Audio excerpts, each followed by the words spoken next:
मेरे पस मंज़र में आपको जो ये इमारत नज़र आ रही है, इसे हॉस्पिटल या शिफाखाना कहते हैं।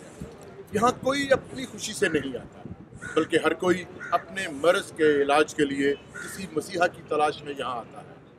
ज़रा सोचें, अगर वो मसीहा उसको यहाँ भी ना मिले तो गरीब जाए तो जाए कहाँ?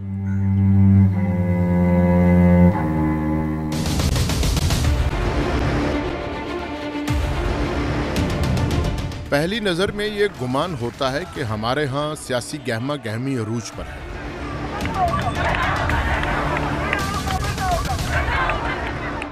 और मुल्क भर में सियासी जमातें अपने हकूक़ के लिए मुजाहरे कर रही हैं।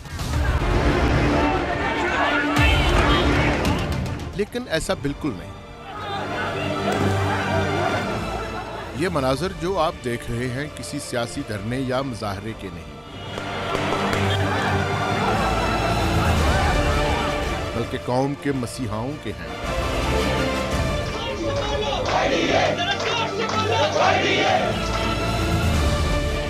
जो अपने मुतालबात की मंजूरी के लिए मरीजों को तड़पता छोड़कर एहतजाज पर हैं। डॉक्टर्स का दावा है कि इन्हें बहुत कम तनख्वाहें दी जा रही हैं और जब तक इनकी तनख्वाहों में उनके मुतालबे के मुताबिक इजाफा नहीं किया जाता वो काम नहीं करेंगे। ये बात याद रखी जानी चाहिए कि मज़कूरा हड़ताली डॉक्टर्स ने मुलाजमत इख्तियार करते वक्त इन तनख्वाहों और मराआत को कबूल किया था और एक मुकम्मल पेशावर और जिम्मेदार डॉक्टर के तौर पर काम करने का हल्फ उठाया था। हमारे पास दो लॉ होते हैं हमेशा, जब भी हम कोई बात करते हैं, कॉन्स्टिट्यूशनल या स्टेट लॉ। स्टेट लॉ एक रिटन होता है कि ये आप क्राइम करोगे उसकी ये सज़ा है, और ये कुछ एथिकल्स लॉज होते हैं कि अखलाक की कदरें होती हैं। ये जो आपने कहा ना कि हमने कोई रिटर्न वो स्टेट लॉ या उस कॉन्स्टिट्यूशनल लॉ के अंडर हमने कोई ऐसी कंसेंट नहीं दी होती कि हम ये नहीं करेंगे। जो है ना, जब ने जस्ट एक अखलाकी कदर है कि हम अगर इस फील्ड में आए थे तो इंसानी जज्बे, इंसानी खिदमत के जज्बे के साथ आए थे, और डेफिनेटली हम अगर पैसों के लिए आए होते तो जितना हमने पैसा और जितना टाइम हमने इन्वेस्ट किया है और जितनी मेहनत किया ना किसी और जगह पे की होती ना, तो इससे ज़्यादा हम आगे होते और प्रोग्रेस भी हमारी ज़्यादा होती। हड़तालों का ये सिलसिला मुल्क के मुख्तलिफ सूबों में लगभग सारा साल चलता रहता है और सरकारी अस्पतालों में आवाम की एक बहुत बड़ी तादाद ख्वार होती रहती है। बज़ाहिर ओपीडी में काम बंद किया जाता है, लेकिन हड़ताली डॉक्टर्स दीगर शोबों में भी काम नहीं करते। मरीजों की बहुत बड़ी तादाद इलाज और नागज़ीर मेडिकल टेस्ट नहीं करवा सकती। यकीन करें कि अगर आगे हड़ताल हो या जो भी कोई मामला हो, उसमें पेशेंट तो दरकिनार, उनके साथ जो आए हुए वो भी बहुत सारी मुश्किलात का शिकार हो जाते हैं। तो मैं ये समझता हूँ कि डॉक्टरों को इस तरह का जो ये शोबा है इसमें बिलखुसूस इनको इस तरह का नहीं करना चाहिए, क्योंकि लोग बहुत दूर दराज से आते हैं, मजबूर होते हैं, फिर यहाँ आगे जाकर देखें तो ये डॉक्टर अगर हड़ताल पे है तो मैं समझता हूँ कि ये बहुत बड़ी नाइंसाफ़ी है इस शोबे के साथ भी। हमारे जो डॉक्टर हज़रात हैं ये हमारे मसीहा हैं, इनको अपनी जो प्रॉब्लम है वो किसी और तरीके से हल करनी चाहिए। मरीज़ जो होता है वो तकलीफ़ में होता है। अब जो शोबा जब ये चुनते हैं तो इसलिए कि हम किसी की तकलीफ़ रफ़ा करेंगे, उससे आगे आके इस काम से अपना मतलब हासिल करना ये मैं समझता हूँ कि जायज़ नहीं है। पेशेंट्स को ज़्यादा मसला होता है, जिन्होंने चेकअप वगैरह कराना हुआ इमरजेंसी में या ओपीडी में, उनको ज़्यादा मसला होता है। ज़ाहिर है वो मुसीबत से आते हैं कि दूसरे शहरों से आते हैं, यहाँ पर लोकल तो होते नहीं है। सरकारी अस्पताल में गरीब आदमी आता है, अमीर तो आता नहीं है।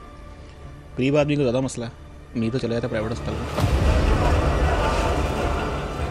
डॉक्टर्स का दावा है कि हुकूमतें उनके साथ ठीक बर्ताव नहीं कर रही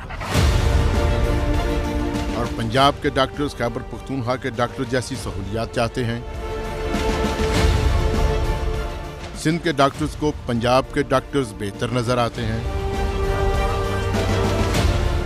और वो इन जैसा बर्ताव तलाश कर रहे हैं।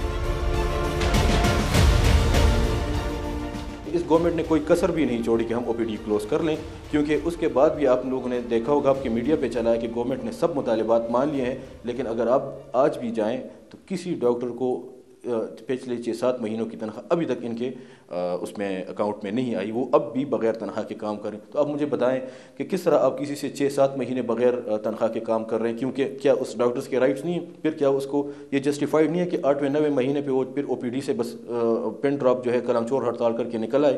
इस तरह तो नहीं हो सकता कि आप किसी से काम भी लें और उसको आप तनख्वाहें भी ना दें। KP के भी जो गवर्नमेंट है ना, उनके डॉक्टरों को काफ़ी वसाइल दिए हुए, तभी जाके वहाँ के लोग पंजाब के उन्होंने नोटिफिकेशन अप्रूव भी कराया, उनकी हेल्थ डिपार्टमेंट ने उनकी बात मान भी ली है, जून से उनकी फॉलो होंगी। खैबर पख्तूनख्वा के डॉक्टर्स का अमूमन ये शिकवा होता है कि इन्हें काम के दौरान मुनासिब सिक्योरिटी हासिल नहीं होती और जब तक इन्हें सिक्योरिटी नहीं मिलती वो काम नहीं करेंगे। गर्ज मुल्क भर के सरकारी अस्पतालों में मुलाजमत करने वाले डॉक्टर्स खुश नहीं और वो उस वक्त बतौर डॉक्टर मरीजों को इलाज की सहूलत फराहम करेंगे जब उनके तमाम मुतालबात मान लिए जाएंगे। लोगों के अंदर फ्रस्ट्रेशन है सहूलियात के फुकदान की वजह से, और वो उन्होंने फ्रस्ट्रेशन जो है अंदर की कहीं ना कहीं तो निकालनी होती है। वो एट द एंड उस बंदे पे निकालेंगे जो इन कंटेक्ट होगा। तो मरीज़ों के साथ, अटेंडेंट्स के साथ इन कंटेक्ट कौन होते हैं? हम डॉक्टर्स लोग होते हैं। तो डेफिनेटली मेल तो कुछ हद तक हैंडल कर लेते हैं, हमारी ऑर्गेनाइजेशन भी एक ब्रिज का किरदार अदा करती है, हमारी काउंसलिंग स्किल्स भी होती हैं। सबसे पहले जो हमारा बुनियादी इशू है वो सिक्योरिटी लेजिस्लेशंस का ही है कि हमें सिक्योरिटी प्रोवाइड की जाए। हमारा डॉक्टर एमरजेंसी में काम करते हुए वो सिक्योर नहीं है। हमारी फ़ीमेल डॉक्टर्स हैं, बहनें हैं, वो रात को काम करती हैं, रात 2 बजे उधर आके अगर कोई उनके साथ इस तरह की हरकत की जाए तो उस टाइम पे एक सिक्योरिटी का निज़ाम नहीं होगा तो वो किस माहौल में काम करेगी। इतना मायूस हो के फिर भी हमने इमरजेंसी बंद नहीं की। हमें इतना परेशान थे, हमने कहा सब कुछ बंद कर दें, हॉस्पिटल शट डाउन कर दें, तब जाके इनको प्रेशर पड़े, इनको मालूम पड़े हमारी हैसियत क्या है, हमारी हैसियत पता चले इनको। हमारे मजबूरन फिर भी पेशेंट का ख्याल करते हुए सिर्फ OPDs बंद की ताकि जो पेशेंट आते हैं सीरियस वो इमरजेंसी में डील हो सके। जब आप लोग हमारे साथ एग्री कर लेते हैं कि हाँ बिल्कुल ये इशू भी है, इसका सोल्यूशन भी जो है होना चाहिए, सोल्यूशन पे आप हमारे साथ टेबल टॉक पे भी एग्री कर लेते हैं, फिर आप लोग कहते हैं कि लेटर उधर गया, लेटर इधर आया, चले हम ये भी मान लेते हैं कि हमारा जो एक ब्यूरोक्रेटिक निज़ाम है उसमें जो है काम करने का तरीका जो है वो सुस्त है, लेकिन इतना भी सुस्त नहीं है कि मतलब वो आधा साल ले ले, 8 महीने ले ले, और फिर आप लोग जो है यहाँ हेल्थ डिपार्टमेंट कहे कि चीफ मिनिस्टर साहब नहीं मान रहे, चले उधर मैं बात करूँ, फिर कह रहे हैं कि फाइनेंस वाले नहीं मान रहे, तो फिर मजबूरन इंसान को वो तंग आमद बजंग आमद वाली बात हो जाती है, हमें भी निकलना पड़ता है।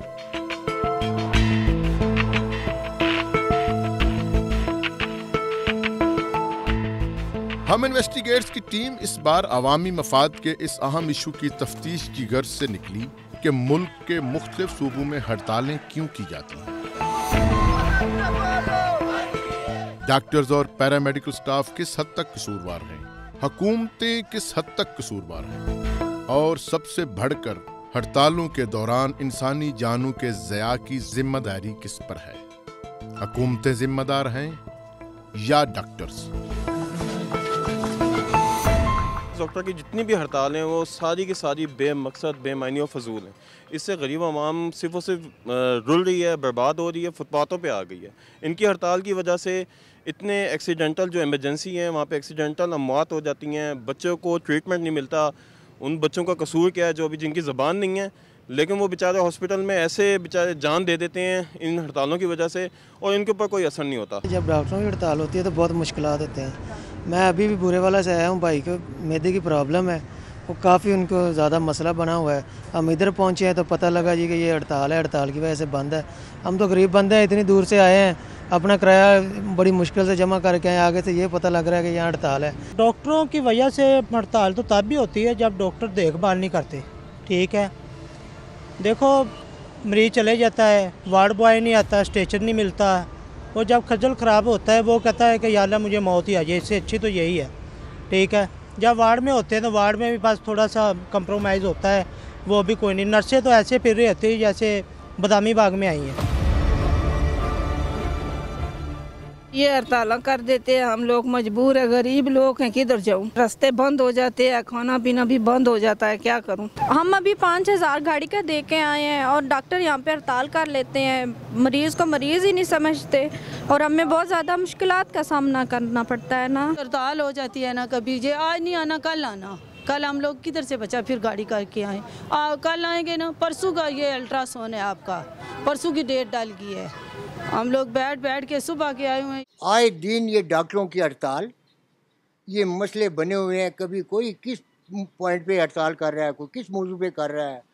पिछले दिनों अपना तारिक कियानी साहब जो MS है उनको चेंज किया, डॉक्टरों ने हड़ताल की। यकीन करें जनाब के जितने मरीज़ रुल रहे हैं, आते हैं, दवाइयाँ शार्ट हैं, मेडिसिन शार्ट हैं, फिर रहे हैं, क्या है जी कि नहीं है। अगर डॉक्टर प्रोटेस्ट वगैरह करेंगे, हड़ताल करेंगे तो हमारे भी असर पड़ेगा, पेशेंट पे भी पड़ेगा, ठीक है ना। लोग यार दूर दूर से लोग आते हैं चेक करवाने के लिए, जब मतलब हड़ताल भी होते हैं तो यार उनके लिए मुश्किलात होती है ना। सबसे अबतर हालत पाकिस्तान के सबसे बड़े सूबे पंजाब की है। पंजाब जहां हड़तालों के दौरान मरीजों को सख्त मुश्किलात का सामना करना पड़ता है। सारा साल मुख्तलिफ औकात में यंग डॉक्टर एसोसिएशन और डॉक्टर्स की दीगर एसोसिएशन की तरफ से हड़तालों की कॉल दी जाती है। किसी भी डॉक्टर की सरकारी नौकरी जो है वो उसका हक है। आप उसकी सरकारी नौकरी ख़त्म करके आप उनको 3-3 साल के कॉन्ट्रैक्ट दे रहे हैं। ये एक इंतहाई परेशान कुन सूरत हाल है जो पूरी दुनिया में कहीं नहीं होती। तो अगर गवर्नमेंट इस चीज़ पे दोबारा स्टेक होल्डर्स को, यंग डॉक्टर्स को, सीनियर डॉक्टर्स को इत्मीनान में लाए बगैर ज़बरदस्ती कोई एक्ट लागू करेगी तो मैं आपको प्रेडिक्ट करने जा रहा हूँ, मैं आपको बताना जा रहा हूँ कि हमें मजबूरन सड़कों पे और एहतजाज पे आने की दावत दी जाएगी। स्ट्राइक हमारा एंड वाला रिजॉर्व है, तो वो एंड पे, सबसे एंड पे हमने रखा होता है जब हुकूमत कान बंद कर लेती है और आंखें बंद कर लेती है और सिडेट हो जाती है, नशा लगा के सो जाती है ना, तब हमें वो आखिरी मरला जो होता है ना वो उधर जाना पड़ता है। हमने अगर बात करनी है तो पहले डायलॉग में जाते हैं, डायलॉग होती रहती है, हमें टरखाया जाता है, वही ब्यूरोक्रेटिक रेड टेपिज्म का एक सिस्टम है। उसके बाद हमें मजबूर किया जाता है कि हम रोड पे आएँ, फिर बात मान लेते हैं। तो ये लोग वो बात जो पहले डायलॉग पे नहीं मानते उस तरीके से मान लेते हैं। हमें भी बहुत बुरा लगता है कि भाई हम डायलॉग और कंटेक्स्ट भी बिलीव करते हैं आपके साथ, अगर हम बात कर रहे होते तो अब उस वक्त इस चीज़ों को प्रिंसिपली एग्री भी कर लेते हैं, फिर हमें मजबूर भी इसी बात पे कर लेते हैं कि हम रोडों पे आए। पंजाब की सूबाई वजीर सेहत डॉक्टर यास्मीन राशिद आजकल सूबा भर में डॉक्टरों की काम छोड़ हड़तालों के बायस शदीद दबाव का शिकार है। लेकिन जरा ठहरें, थोड़ा पीछे चलते हैं और देखते हैं कि जुलाई 2009 में सूबा पंजाब में डॉक्टर्स की हड़तालों को कौन लीड कर रहा था। जी हां, ये बात है 23 जुलाई 2009 की। डॉक्टर यास्मीन राशिद उस वक्त पाकिस्तान मेडिकल एसोसिएशन की सदर थीं और उन्होंने पंजाब में डॉक्टर्स की हड़ताल की क़यादत की। डॉक्टर यास्मीन राशिद ने एक बयान में कहा कि अगर हुकूमत ने डॉक्टर्स के मुतालबात तस्लीम न किए तो पहले धरने दिए जाएंगे और अगर फिर भी हुकूमत की तरफ से कोई मस्बत जवाब न आया तो डॉक्टर्स पूरे मुल्क में डबल लॉन्ग मार्च करेंगे और मुल्क भर के अस्पतालों में काम बंद कर दिया जाएगा। इस बेहिस माशरे की हालत देखें। इसी शहर लाहौर के सिविल अस्पताल के ऑपरेशन थिएटर में काम करने वाले स्टाफ मेंबर मोहम्मद हुसैन के साथ 2017 में अपने ही अस्पताल में डॉक्टरों की हड़ताल के बायस क्या हुआ। 3-4 दिन एहतजाज रहा था, उसके दौरान ही पापा की तबीयत ज़्यादा ख़राब हुई। हमने उन्हें कहा कि हम पापा की तबीयत ज़्यादा ख़राब है, पता करें आके। वो कहते हैं हड़ताल है, हम कुछ नहीं कर सकते, हमारी चीज़ें बंद की हैं, हम ना कोई अंदर से चीज़ मिल सकती है, आपको बाहर से लानी पड़ेगी। ये महंगी दवाइयाँ मेडिसिन वगैरह होती हैं। 17 ईयर्स उनकी सर्विस हो चुकी थी, ठीक है। और वो ख़ुद से बहुत कोऑपरेटिव थे और हमें अक्सर अपनी कहानी सुनाया करते थे कि यार देखें, यानी कि जब वो खुद से थे तो उन दिनों में स्ट्राइक होती थी, ठीक है। वो हमें कह देते थे कि यार देखें डॉक्टर हमें कह गए हैं वो खुद स्ट्राइक पे चले गए हैं। हमें कह गए हैं कि यार इनको स्टिच लगा दो, इनकी ड्रेसिंग कर दो, इनको ये कर दो, वो कर दो। हम तो कर ही रहे हैं, लेकिन जो काम इनके करने वाले हैं वो हम नहीं कर सकते हैं। सिविल अस्पताल के अपने ही डॉक्टरों ने हड़ताल के बायस अपने ही साथी का इलाज करने से इनकार कर दिया, जिससे मोहम्मद हुसैन मर गया। डॉक्टरों की हड़ताल थी तो डॉक्टरों ने, किसी ने बात नहीं सुनी हमारी। डॉक्टर को कहा था कि बात सुने, वो अंदर टीवी देख रहे थे, कोई बात नहीं था सुनता हमारी। जब एंड पे एक नर्स आई है, ज़्यादा तबीयत ख़राब हुई, नर्स आई है, उसने इंजेक्शन लगाया। वो इंजेक्शन का पता भी नहीं चला कि कौन सा इंजेक्शन था। वो इंजेक्शन ने काम किया। कोई 5-10 मिनट बाद पापा की डेथ हो गई। तो साथ ही डॉक्टर आ गए कि क्या हुआ, ये कैसे हो गया। तो हमने उसने बताया कि आप हमारी बात नहीं थी सुनी और ये इंजेक्शन लगा के गए हैं। तो उन्होंने आगे से कहते हैं हमने कुछ नहीं किया, हमने ऐसे वैसे कुछ नहीं। 3-4 दिन से स्ट्राइक थी और उन्होंने तो वो ढूंढ ही नहीं सके कि मसला क्या है, वजह क्या है, क्यों इसकी जो वो खून की कमी जो है वो क्यों हो जाती है। हम बार बार बोतलें खून की लगा रहे थे और वो वजह नहीं ढूंढ सके। उनके पास मेरे ख्याल में टाइम ही नहीं था, वो स्ट्राइक की तरफ ही लगे हुए थे, उसमें अपने मुतालबात में लगे हुए थे। उस दिन स्ट्राइक होने की वजह से जो सीनियर डॉक्टर था वो भी छुट्टी पे था। जूनियर डॉक्टर में बिल्कुल वो जो होते हैं ना हाउस जॉब करने वाले, सिर्फ उनमें से भी एक ही बंदा था। इवन के इतनी बड़ी वार्ड 3 थी और उसमें तकरीबन मेरे ख्याल के मुताबिक तो 50+ बेड लगे हुए हैं, ठीक है। उसमें 3 ही पार्ट्स हैं और एक डॉक्टर उसको हैंडल कर रहा था और वो भी जूनियर। मरने वाले के रिश्तेदारों ने मोहम्मद हुसैन की हलाकत को कत्ल करार दिया, लेकिन गुजरते वक्त के साथ मोहम्मद हुसैन की कहानी कहीं दफन हो गई। एहतजाज हमने किया था, डेथ हुई है, बाद में हम बॉडी को बाहर लेके मेन सड़क ब्लॉक की थी हमने, फिर भी वो कोई बात नहीं, हमने किसी डेथ होने की वजह मैं जो चीज़ को फील करता हूँ ना वो डॉक्टर है मेरी, क्योंकि डॉक्टर का फ़र्ज़ है कि वो अपनी, चाहे स्ट्राइक पे थे, क्या हुआ स्ट्राइक वो उनकी बाद में ख़त्म हो गई थी क्या, वो आधे घंटे के लिए थी सिर्फ, वो सारी वो उन्होंने ना एक ज़िंदगी ज़ाया, जो हमारी जो दोस्त की, बाकियों की तो और भी ज़ाया हुई हैं उस दिन, लेकिन जो मेरे दोस्त की हुई हैं मैं उसको फॉरगेट नहीं कर सकता। क्यों, एक डॉक्टर अगर उस टाइम पे उठ के उसको कोई एमरजेंसी यानी कि जो भी उनकी वो फर्स्ट एड थी वगैरह या जो भी वो कर लेता, माइट भी कि उसकी पोजीशन बेहतर हो जाती।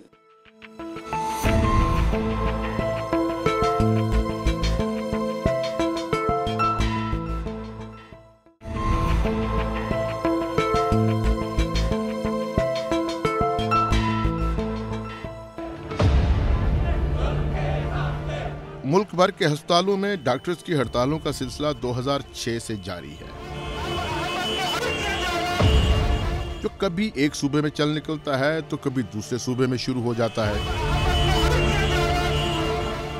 इसकी बुनियादी वजह तमाम सूबों में डॉक्टर्स के सर्विस स्ट्रक्चर के इश्यूज और कुछ मुतालबात हैं जो वक्त के साथ साथ बदलते रहते हैं, जिनको सूबाई हुकूमतें वक्ती तौर पर हल करने की कोशिश करती हैं, लेकिन इस मसले का अभी तक कोई मुस्तकिल हल तलाश नहीं किया जा सका। हुकूमतें वक्ती तौर पर वादा कर लेती हैं, लेकिन इनको पूरा करना इनके बस में नहीं होता। यही वजह है कि थोड़े अरसे के बाद मुख्तलिफ सूबों में हड़तालों का सिलसिला दोबारा शुरू हो जाता है। हमारा डेवलपिंग कंट्री है, मसाइल ही मसाइल हैं, कन्फ्लिक्ट्स ही कन्फ्लिक्ट्स हैं। रोज़ाना कोई इंस्टीट्यूशन देखें, लाहौर में कितने जो है ना वो टर्शरी केयर सेंटर हैं, तकरीबन 7 से 8 बड़े हॉस्पिटल्स हैं, ठीक है। उधर इतने लोग आते हैं, तकरीबन कोई 2500 से 3000 की एमरजेंसी होती है, इतने पेशेंट्स अटेंड होते हैं, इतनी कॉन्फ्लिक्ट्स होते हैं, वो रिजॉल्व भी होते हैं और चीज़ें भी जो हैं उधर सर्विसेज भी दी जा रही हैं, और फिर भी पूरे 1.5 साल में कोई ऐसा हमें लाए कदम आगे मतलब निकालना पड़ता है कि हमें बाहर आना पड़ता है। जब डॉक्टर हड़ताल करते हैं तो बेशुमार दफ़ा जो मसला बनता है, क्योंकि मरीज़ नहीं आते और हमारे कारोबार में बहुत सारा मसला आता है, क्योंकि आगे भी दवाइयाँ इतनी ज़्यादा महंगी हो गई हैं, मरीज़ भी परेशान हैं। तो इस वजह से जो मरीज़ यहाँ पे एमरजेंसी में आते हैं, हार्ट का मरीज़ या कोई हर किस्म की जिसमें तकलीफ़ में आते हैं, तो उनको दवाई की बहुत अच्छी ज़रूरत होती है, लेकिन डॉक्टर आगे नहीं मिलते। हमारा मकसद कभी भी हड़ताल करना नहीं होता। जब हमारे मुतालबात देखें, मैं इसको तरीका बताता चलूँ। सबसे पहले हम मीडिया की वसातत से, रिटन डॉक्यूमेंट से गवर्नमेंट को जो कमियां कोताहियां अस्पतालों में हैं, जो डॉक्टर्स की जॉब डिस्क्रिप्शन में हैं, डॉक्टरों की मुलाजमत से हवाले से हैं, वो हम बताते हैं। जब उसके ऊपर कोई रद्द-ए-अमल नहीं होता, और गवर्नमेंट जिस तरह की पिछली गवर्नमेंट स्टबरन थी, और स्पेशली पिछली गवर्नमेंट में भी जो थे, सबसे बड़ी नाकामी का ज़िम्मेदार साबका सेक्रेटरी हेल्थ थे। जब वो ऐसे हथकंडों पे उतर आते हैं तो एहतजाज वक़्त की ज़रूरत भी बन जाती है, और उनको यंग डॉक्टर्स को पुश कर दिया जाता है कि वो एहतजाज की तरफ जाएँ। जब तक गवर्नमेंट इंटरेस्ट ना ले और गवर्नमेंट इंटरेस्ट लेके मसले को सॉर्ट आउट नहीं करती, तो अगर गवर्नमेंट इंटरेस्ट लेना शुरू कर दे, हेल्थ का बजट बढ़ जाए, पेशेंट्स और डॉक्टर्स के राइट को मद्देनजर रखा जाए, तो ये हड़ताल कभी भी ना हो। ये सिर्फ गवर्नमेंट की जिम्मेदारी बनती है कि डॉक्टर्स के मसाइल को फिलफोर हल किया जाए। जब वो बाइकआउट पे जाते हैं फिर क्यों हल कर देते हैं, उससे पहले क्यों हल नहीं करते? मेरा तो सवाल गवर्नमेंट से ये है। YDA कभी भी एहतजाज नहीं करना चाहती। हमारा कभी भी पहला यानी कि स्टेप ये नहीं होता कि हम एहतजाज की तरफ जाएँ। हमने हमेशा मसाइल को उजागर किया इंतज़ामिया के साथ, उसके बाद एप्लीकेशंस वगैरह दी। अगर उन पे नहीं उनको सुना जाता तो उसके बाद जो हमारे पास आखिरी जो हल होता है वो होता है कि हम हड़ताल कर दें। ठीक है, जब अगर हमारे मसाइल को सुना जाए, इंतज़ामिया हमारे मसाइल को सुने, तो हम कभी भी हड़ताल की तरफ ना जाएं। फिलवक्त जो मुतालबात डॉक्टर्स की तरफ से सामने आ रहे हैं वो शायद जुज़वी तौर पर पूरे किए जाएं, क्योंकि माजी में अक्सर और बेशतर ऐसा ही हुआ है, और सेहत की सूबाई वजारतों ने इडाकिज़म की पॉलिसी को पूरी तरह सीने के साथ लगा रखा है। लेकिन अनकरीब पूरे पंजाब में डॉक्टर बरादरी आपको फिर सरापा एहतजाज नजर आएगी, और इसकी बुनियादी वजह पंजाब में खैबर पख्तूनख्वा की तर्ज का MTI निज़ाम है। आजकल जो चीज़ सबसे बड़ी परेशानी का बायस है, वो जो हस्पतालों को ठेकेदारी का निज़ाम लाया जा रहा है, MTI, तो उस पर हमने बार बार गवर्नमेंट को वार्न भी कर दिया है। आज मैं आपके सामने से, आपके वसातत से बताता चलूँ कि हमने मिनिस्टर के साथ मीटिंग की है, सेक्रेटरी हेल्थ के साथ मीटिंग की है, आपने प्रिंसिपल्स को आगाह किया है, रिटर्न डॉक्यूमेंट दे दिया है कि आप जो हस्पतालों को वेलफेयर इंस्टीट्यूट्स की बजाय आप इनको कॉरपोरेट्स बिजनेस बनाने जा रहे हैं। आप सरकार जो है वो अपनी बुनियादी जिम्मेदारी से मुबर्रा होने जा रही है, और प्राइवेट सियासी कारकुनान के ऊपर जो इनका अपने बोर्ड्स बनाने जा रहे हैं, और उन बोर्ड्स को जो लामुतनाही किस्म की पावर्स देने जा रहे हैं, ताकतें देने जा रहे हैं, तो सिफारिश का कल्चर, नेपोटिज्म का कल्चर, करप्शन का कल्चर प्रवेल होगा। अभी जो फोकस है वो एक तो सिक्योरिटी लेजिस्लेशन पे है, और एक एक्ट ला रहे हैं MTI, मेडिकल इंस्टीट्यूशन जो ट्रेनिंग इंस्टीट्यूशन का ये एक्ट लाना चाह रहे हैं। उसमें ये है कि ये बॉडी को थोड़ा सा कमर्शलाइज कर रहे हैं। पब्लिक इंस्टीट्यूशन है, जो आवाम के इंस्टीट्यूशन है, उसको ये क्या कर रहे हैं, बिजनेसमैन को दे देंगे, ऑटोनमस बॉडी बना देंगे, वो अपनी मर्जी के बंदे हायर करेंगे, अपनी मर्जी के बंदे निकालेंगे। अगरचे खैबर पख्तूनख्वा में MTI सिस्टम को जहां एक इनकलाबी मंसूबा करार दिया जा रहा है, वहां भी इस सिस्टम की खराबियां सामने आना शुरू हो गई हैं, और खैबर पख्तूनख्वा में डॉक्टर्स की तरफ से हड़ताल के ऐलानात सामने आ रहे हैं। सिंध में भी डॉक्टर्स बरादरी सड़कों पर है, और डॉक्टरों की तरफ से हुकूमत के खिलाफ लांग मार जैसे ऐलानात किए जा रहे हैं। सिंध में डॉक्टर्स पंजाब की तरह 2010 और 11 से ही सूबाई हुकूमतों से उलझते चले आ रहे हैं, और इनका मुतालबा है कि इनकी तनख्वाहें पंजाब और खैबर पख्तूनख्वा के बराबर की जाए। जो 4 सूबे हैं इक्वल होना चाहिए, सब बराबर है, लेकिन पंजाब में हमारी तनख्वाह अलग है, सिंध में अलग है, PPP भी अलग है। ये मसले हैं तो ये गवर्नमेंट को होना चाहिए, फेडरल गवर्नमेंट को सबके बराबर इक्वल सबको हक दिया जाए, तो ये मसले ना होंगे। तो कभी पंजाब का ऊपर जाता है, कभी सिंध का ऊपर जाता है, कभी KP का जो पे है ऊपर चले जाते हैं, तो इसलिए मसले होते हैं। सिंध के डॉक्टर्स का दावा है कि इनकी तनख्वाहें पंजाब के मुकाबले में 60% और खैबर पख्तूनख्वा के मुकाबले में 40% कम है। जनवरी के आखिरी हफ्ते में सिंध के डॉक्टर्स हड़ताल पर थे और मौजूदा सूरत हाल को देखते हुए कहा जा सकता है कि ये तनाज़ा मजीद बढ़ेगा।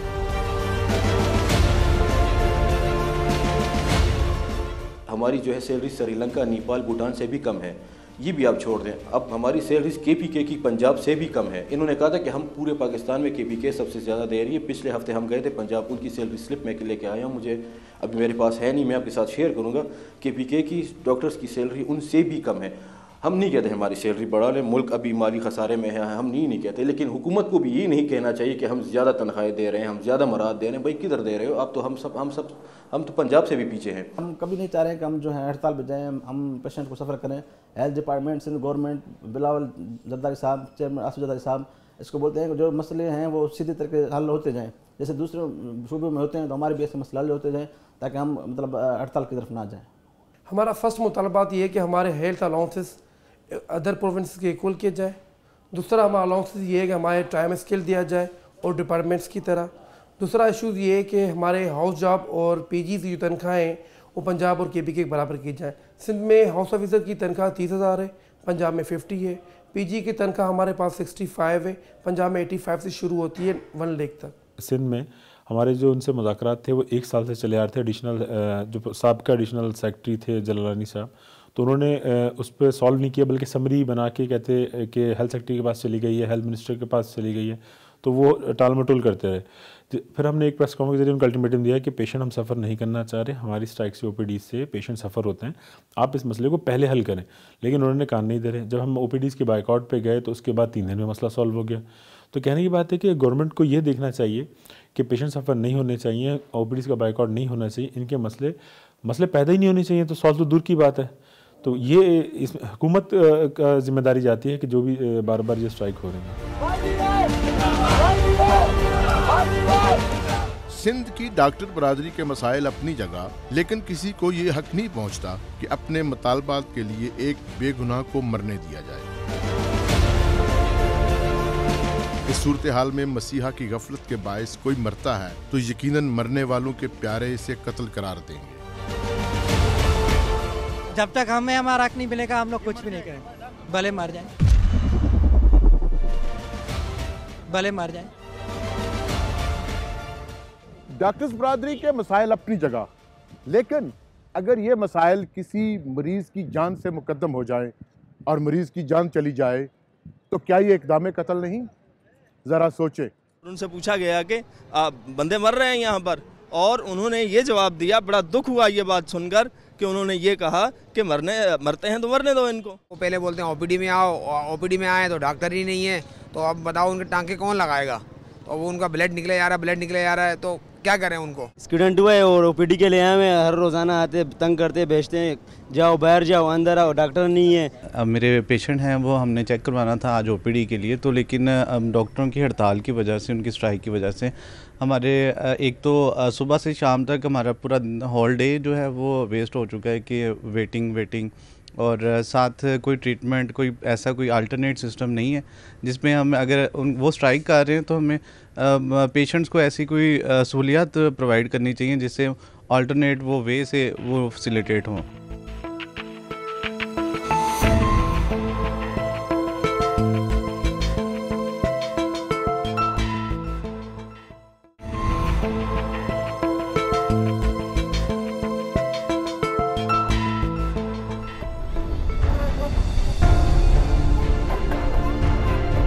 ऐसी ही एक कहानी जैकबाबाद सिंध के गरीब शहरी मोहम्मद आलम लाशारी की है। आए इनकी कहानी इनके ही प्यारों से सुनते हैं।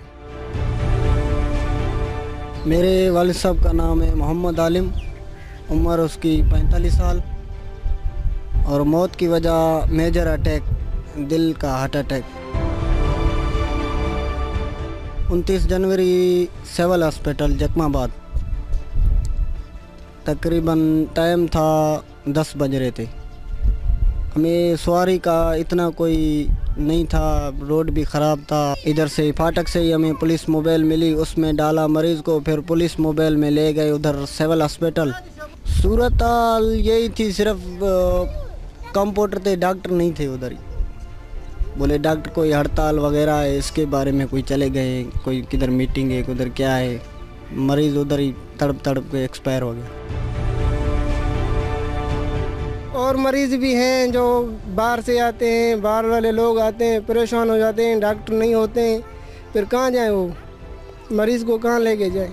डॉक्टर होते हैं तो मरीज़ की देखभाल होगी ना, मरीज़ डॉक्टर नहीं हो तो कैसे करेगा डॉक्टर। सूबा सिंध में सेहत का सर्व स्ट्रक्चर दीगर सूबों की तरह मुस्तकिल कवायद और ज़वाबत का पाबंद नहीं, और सूबाई महकमा सेहत के मुलाजमीन इस गैर मतवाजन सर्विस स्ट्रक्चर की शिकायत करते नजर आते हैं। सिंध में जब भी डॉक्टर्स या पैरामेडिकल स्टाफ सर्विस स्ट्रक्चर के हवाले से एहतजाज करते हैं तो सूबाई वज़राए सेहत या दीगर जिम्मेदारान वादा करते हैं कि इन्हें सर्विस स्ट्रक्चर के लिए वक्त दिया जाए, लेकिन सर्विस स्ट्रक्चर में बेहतरी के हवाले से कभी कुछ नहीं होता। यही वजह है कि सूबा सिंध में डॉक्टर्स के मुतालबात अब ज्यादा शिद्दत इख्तियार करते जा रहे हैं। हमारी डिस्कशंस हुई थी सिंध हेल्थ मिनिस्टर से। हमने उनसे कहा कि एक प्रॉपर सिस्टम बना दें ताकि डॉक्टर्स जो हैं ये बाइकआउट की तरफ ना जाएं। आप अपना एक सिस्टम कैलकुलेशन, पेस का कैलकुलेशन का सिस्टम, मेडिसिन की अपग्रेडेशन, मेडिसिन की ना लोअर कंपनी की ना हो, अपग्रेडेड कंपनी, मल्टीनेशनल कंपनी की मेडिसिन पेशेंट की अवेलेबल करें। एक अपनी पॉलिसीज़ बना लें। हम अपनी कमेटी बना लेते हैं ताकि हम जो रिप्रेजेंटेटिव हैं यंग डॉक्टर्स के, वो आपसे मिल बैठ के इस मसले को हल करें और ओपीडी के बाइकआउट की तरफ हम ना जा सकें। मिनिस्टरों से, हेल्थ से, सबसे हम मिलते हैं, उनको टाइम देते हैं, पहले फिर प्रेस कॉन्फ्रेंस करते हैं, भाई हमारा मसला हल करो, मसला हल करो, मसला हल करो, लेकिन कोई हमारी बात नहीं सुनी जाती। इसके बाद मजबूर होकर जो है ये करते हैं एकदम। सिंध गवर्नमेंट हेल्थ डिपार्टमेंट इतना सिंसियर होता तो हमें बुला के मसले सॉल्व करता। इसका मतलब उनका कोई सिंसियरिटी नहीं थी हमारे मसलों में, पेशेंट्स के मामले में। उनका जो भी जितना हुआ तो उसकी responsible health department Sindh government है। जो इनका प्रोफेशनल अलाउंस का डिमांड था, I thought I am myself a doctor कि ठीक है इनको ये होना चाहिए जो सैलरी के अंदर इनकी एक जो क्वालिफिकेशन उस हिसाब से। तो लेकिन ये जो अभी इन्होंने सारे एकदम से without any reason, there is no justification, this is illegal. Sindh में डॉक्टर्स और पैरामेडिकल स्टाफ की हालिया हड़तालों के दौरान ये मुतालबात सामने आए। हाउस जॉब और पोस्ट ग्रेजुएट की तनख्वाहें पंजाब और खैबर पख्तूनख्वा के बराबर की जाए। दीगर सूबाई अदारों की तरह हमें स्केल और तरक्की दी जाए। अस्पतालों में हेड पॉलिसी नहीं दी जाती, वो फराहम की जाए। अस्पतालों में मल्टीनेशनल कंपनियों की अद्वियात फराहम की जाए। तनख्वाहें दीगर सूबों के बराबर की जाए। मुलाजमत के दौरान सिक्योरिटी फराहम की जाए। अस्पतालों में जदीद आलात फराहम किए जाए। महकमा सेहत से करप्शन का खात्मा किया जाए।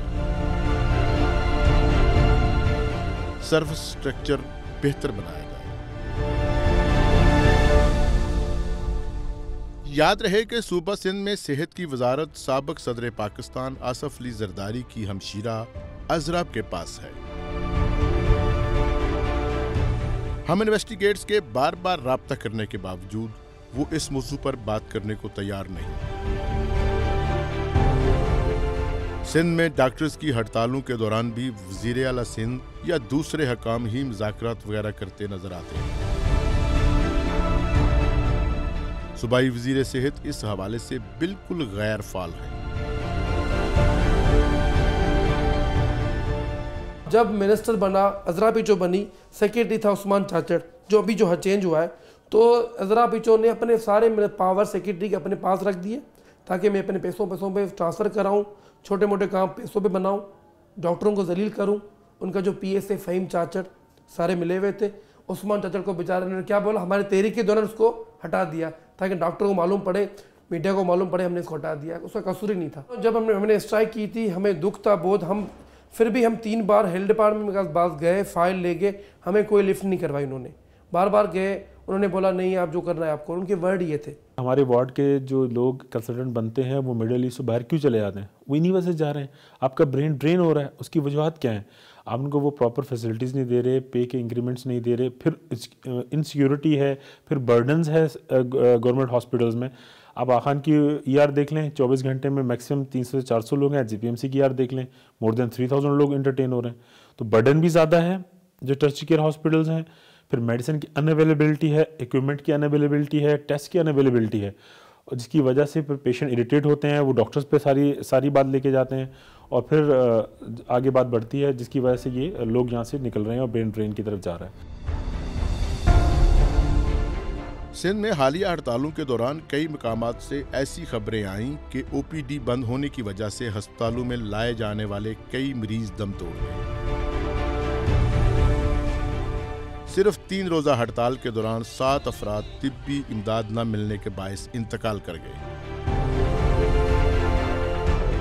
सिंध के डॉक्टर्स का मौक़िफ़ है कि सिंध हुकूमत हमारे मुतालबा तस्लीम नहीं कर रही और इसलिए हड़ताल करनी पड़ती है। अगर हड़ताल के दौरान किसी मरीज की वफात हो जाती है तो इसकी जिम्मेदारी महकमा सेहत सिंध पर है। हम उस खिलाफ वर्जी जब हम तब करें जब कोई हम एक्शन ना लें, हम ड्यूटीज़ ना करें, हम हमें अगर सिंध गवर्नमेंट अपनी सैलरीज टाइम पे दे, जो भी हमारे स्टीपेंड्स से अगर टाइम पे दे, तो हम क्यों रोडों पे आए, क्यों स्ट्राइक करें? तो उसकी तो पूरा रिस्पॉन्सिबल सिंध गवर्नमेंट ही, हेल्थ डिपार्टमेंट ही होता है। हम तो कभी नहीं चाहते कि भाई हम हड़ताल पे जाएं, लेकिन मजबूर किया जाता है हमें। सिंध गवर्नमेंट जो है, हेल्थ डिपार्टमेंट, CM सिंध है, हमें मजबूर करते हैं कि हम हड़ताल पे जाएं। हम तो कभी नहीं चाहते कि हम हड़ताल पे जाएं, पेशेंट सफ़र करें, इतने दूर दूर से आते हैं, हमें खुद अच्छा नहीं लगता। हम खुद मतलब एक मरीज दोस्त हैं, एक डॉक्टर, हमारा काम ये हमें मसीह कहा जाता है, और हम कभी नहीं चाहते कि हम ये काम करें, लेकिन मजबूर किया जाता है, तभी हम ये कदम उठाते हैं। हम सब ये समझते हैं कि जो इमरजेंसीज़ हैं वो वर्क करें। In case of any boycott, हमें जो है इमरजेंसीज़ और इमरजेंसी ऑपरेशंस का कभी बाइकआउट नहीं करते हैं, वो रन कर रहे होते हैं। इसलिए जो भी इमरजेंसी होती है, इमरजेंसी कंडीशन में पेशेंट आते हैं, चाहे बच्चा हो, बड़ा हो, बूढ़ा हो, वो सब इमरजेंसी में डिटेन होते हैं, जिससे ताकि उनकी मौत वाक़ई ना हो। तो हत्तुल इम्कान हमारी यही कोशिश होती है। OPDs का सिर्फ हम बाइकआउट करते हैं, उसमें इमरजेंसी केसेस डील नहीं होते। बलूचिस्तान में भी सरकारी अस्पतालों में काम करने वाले डॉक्टर्स अक्सर हड़तालों में मसरूफ रहते हैं। कोयटा के डॉक्टरों ने रवां साल मुसलसल 49 दिन हड़ताल में गुजारे हैं। अलबत्ता इस मरतबा डॉक्टरों की ये तवील हड़ताल इनकी मुलाजमत से मुतल्लक मसाइल और तनहाओं वगैरह के मुतालबात के साथ नहीं थी, बल्कि कोयटा में अगवा हो जाने वाले डॉक्टर शेख इब्राहिम खलील की बाजियाबी के लिए थी। डॉक्टरों ने मुसलसल 49 दिन तक सरकारी अस्पतालों के OPDs का बाइकाट जारी रखा और इस दौरान कोयटा में हजारों मरीज शदीद मुश्किलात का शिकार रहे। सिविल अस्पताल कोयटा के neuro surgeon doctor Sheikh Ibrahim Khalil को तावान के लिए अगवा किया गया था। डॉक्टर शेख इब्राहिम खलील की बाजियाबी के साथ ही हड़ताल खत्म हो गई। हम इन्वेस्टिगेट्स इस नतीजे पर पहुंचा है कि जब तक चारों सूबों में महकमा सेहत के सर्विस स्ट्रक्चर को वक्त की जरूरियात के मुताबिक नहीं बनाया जाता, मुल्क के सरकारी अस्पतालों में डॉक्टर्स और पैरामेडिकल स्टाफ में बेचैनी और एहसास अदम तहफ़्फ़ुज़ रहेगा और गरीब मरीज मरते रहेंगे। निज़ाम तब्दील नहीं होगा। जब तक चारों सूबाई महकमा सेहत एक मसावी सर्विस स्ट्रक्चर नहीं बनाते, अस्पतालों में हड़तालें होती रहेंगी, डॉक्टर्स मुजाहरे करते रहेंगे और गरीब मरीज मरते रहेंगे।